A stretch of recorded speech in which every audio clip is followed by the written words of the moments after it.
I want to talk about something, on how to use selective honesty to get something from anybody, especially someone who always acts as if is a very tough person and you cannot get something easily from them. I came across the concept of selective honesty from Robert Greene's book, his most famous book, actually, which is the 48 Laws of Power.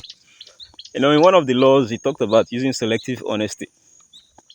So, this is the baseline for selective honesty. First, you need to have it in mind that every thief, as in every dishonest person who may have accumulated wealth through dishonest means, is looking for an honest person to hand over that wealth to, to hold in trust for him or to take care of that thing that he or she has stolen. This is natural in human behavior. Every dubious person is looking for someone with integrity, to deal with, to help him or her, manage their stolen funds or whatever it may be.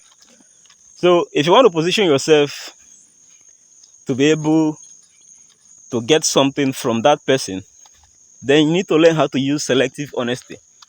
I'm not recommending it for you to start using it, but in case you want to use it, no problem. So what do you do? If someone gives you an opportunity to handle money or something of value, don't at the first instance try to, cut corners. Be plain. Even if you don't have integrity, at least let the person see or feel that you have integrity. Be 100% truthful to the person. I mean, no thieves want to deal with another thief, especially the funds or whatever thing he or she may have stolen. Nobody wants to hand it over to another person whom he or she knows that the very moment it is handed over to that person, it will also be stolen from him. So nobody wants to deal with a dishonest person, supposedly. So what do you do? If you're dealing with this person, because in an attempt to find someone whom he or she will trust, he will be able to put out subtle tests out there, to test your integrity. He may give you money to go deposit in a bank. He may give you something of value to keep for him. All these things are tests. They are tests to see whether you are going to pass or not.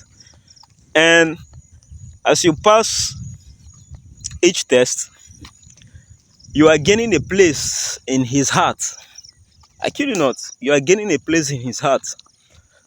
And by the time you've passed enough tests that he or she may have set, he can be able to entrust something of large proportion into your hands. And by then, you can strike. Because most of the misfortune we've suffered comes from those people whom we trust. Because trust is a very powerful, emotion. It makes you vulnerable. It makes you think less of danger when you are within the space of that person. And so this makes you vulnerable. Whoever trusts you, just know that the person is vulnerable to you.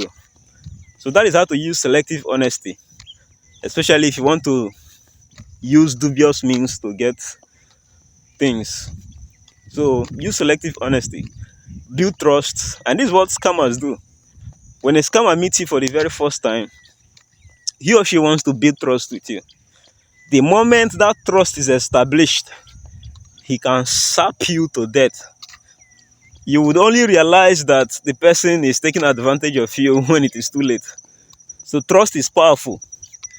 But if you want to use selective honesty, no problem.